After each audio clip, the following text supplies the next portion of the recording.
تو سب سے زیادہ ثواب کس روزہ دار کا ہے یا رسول اللہ؟ آپ نے کیا فرمایا؟ اکثرہم فیہ للہ ذکرا، جو سب سے زیادہ اللہ کا ذکر کرتے ہیں اپنے روزوں میں۔ اللہ اکبر۔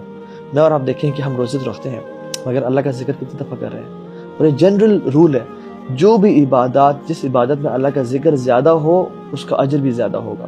سو جو لوگ کثرت سے اللہ کا ذکر کر رہے ہیں اپنے روزوں میں، ان کا اجر سب سے زیادہ ہوگا۔ اور دو ذکر میں آپ سے جلدی سے شیئر کرتا ہوں۔ نمبر 1، اینڈ دیز ٹو ذکرز are life changing, they are game changing, determining factor ہے۔ نمبر 1، سبحان اللہ و بحمدہ 100 ٹائمز پڑھنا۔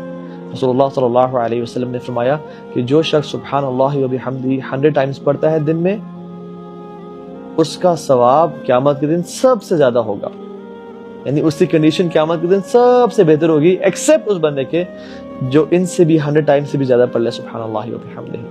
سو کیا میں اور آپ 100 ٹائمز ایٹ لیسٹ دن میں سبحان اللہ و بحمدہ پڑھیں؟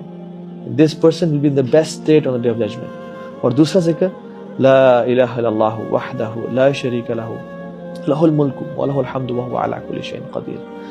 اس کو بھی جو شخص 100 دفعہ پڑھتا ہے اس کے 5 ریوارڈز ہیں۔ نمبر 1، اس کو 10 غلام آزاد کرنے کا ثواب ملتا ہے، 100 نیکیاں اس کو مل جاتی ہیں۔ ہمیں سے کون شخص ہے جو 100 اعمال دن میں کرتا ہے؟ 100 گناہ اسے معاف ہو جاتے ہیں۔ اور ہم میں سے کون ہے واللہ جو دن میں 100 گناہ کرتا ہے، اور اگر وہ کرے بھی اس کے 100 گناہ معاف ہو جاتے ہیں۔ اس کی شیطان سے پروٹیکشن ہو جاتی ہے اس دن شام تک، اور قیامت کے دن وہ شخص بہترین حالت میں آتا ہے۔ there is no one who comes better than this person except جو اس سے بھی زیادہ پڑھ لے، لا الہ الا اللہ وحدہ لا شریک لہ لہ الملک وله الحمد وهو على كل شيء قدیر۔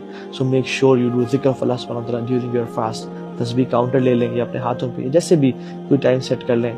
while traveling، گاڑی میں جا رہے ہیں، آ رہے ہیں، آفس جا رہے ہیں، اس کو کثرت سے پڑھیں۔